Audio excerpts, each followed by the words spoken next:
प्रिय दर्शक बंधु नमस्कार। आपण देखुचंती यह एक 15 foot by 15 foot 225 square feet रो एक 1 BHK हाउस प्लान। ता सहित आमे गैरेज भी रखीचु बा पुटिको ता मध्य कार पार्किंग भी करिचु।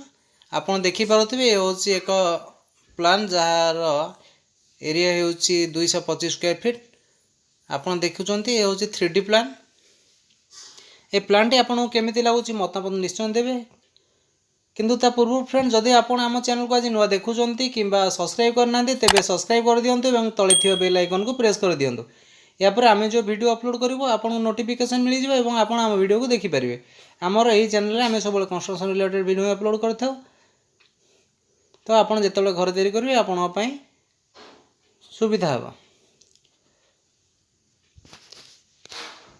ये होची तार फ्रंट व्यू।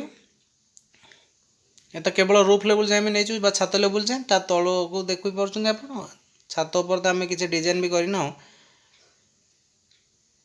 किंतु फ्रंट रू आप देखिपुं केमती लगुच जहाँ मध्य कार भी पार्किंग है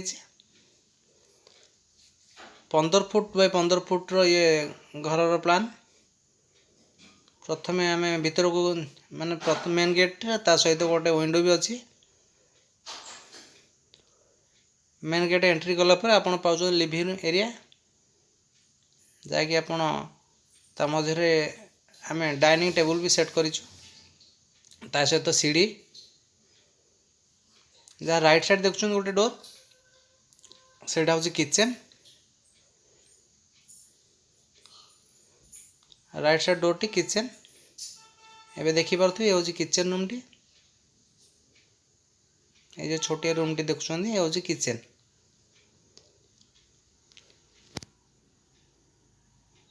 एवं ता आगे आम रखीचु डाइनिंग हॉल ता सहित आम डाइनिंग टेबल टा सेट कर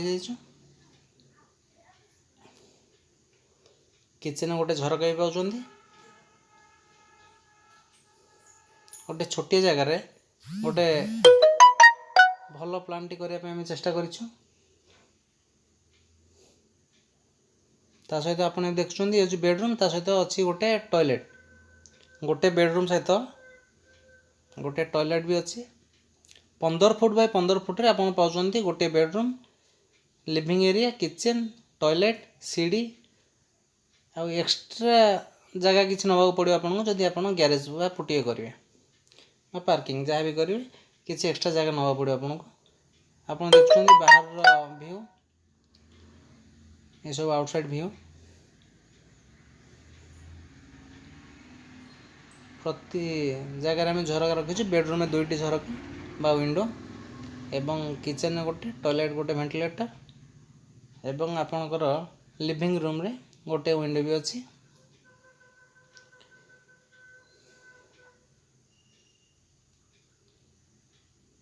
टॉयलेट रे आपणकर आम पैन भी सेट कर देचु एवं बेडरूम रे बेड भी सेट है आपन देखि पारुथिबे।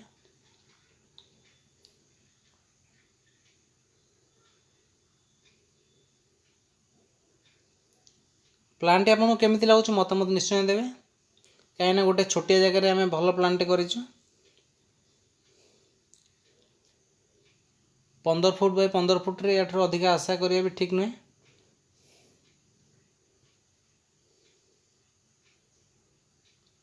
ता सहित आम बाहर भी किसी घास सहित फूल गछ भी लगे जाइए जोटा कि घर को सुंदर लगे।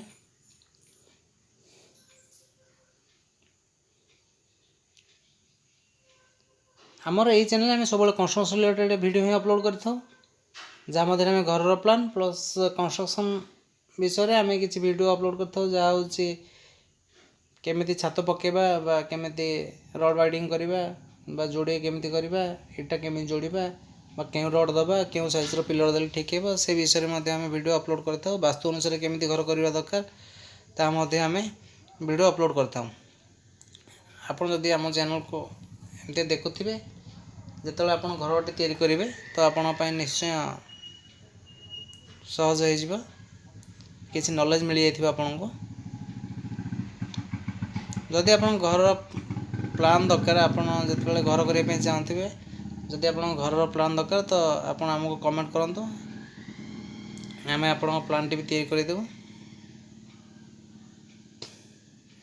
एबे देखुछन ये होछ तार 2D प्लान बा घर नक्शा।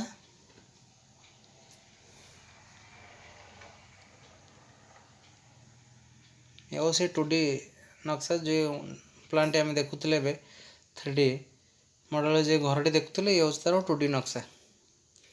या भीतर देखि परछन आपन गोटे बेडरूम ता सहित टॉयलेट एवं डाइनिंग कम स्टेयर ता साइड रे किचन फ्रंट रे पाउछन आपन पार्किंग।